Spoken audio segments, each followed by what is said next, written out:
নকল সোনা বিক্রির পাশাপাশি জাল নোট চক্রের সঙ্গেও যুক্ত ছিল কুলতলির সাদ্দাম সর্দাররা, এমনটাই বলছে পুলিশ।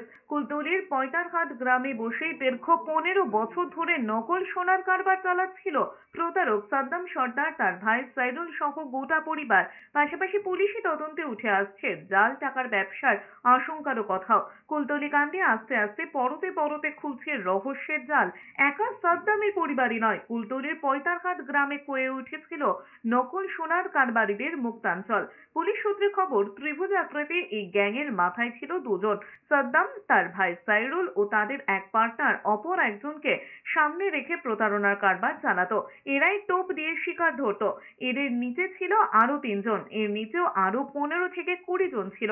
পুলিশের দাবি, মহিলাদের ঢাল হিসেবে ব্যবহার করে গোটা অপারেশন চালাতো এই গ্যাং।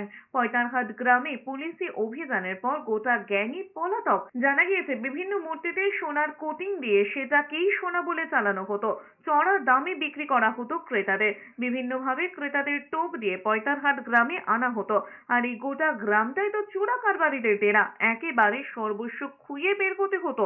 নিজেদের ডেরায় ডেকে এনে মারধর করে টাকা লুট করতো সাদ্দাম ও তার দলবল। তারপর পালাতো সুড়ঙ্গ দিয়ে। খাটের নিচেই তাই কাটা হয়েছিল সুড়ঙ্গ, যাতে লোকচক্ষুর আড়াল দিয়েই বেরিয়ে যাওয়া যায়। গ্রেফতারের পর এসব তথ্য স্বীকার করেছেন সাদ্দাম ও সাইদুলের স্ত্রী।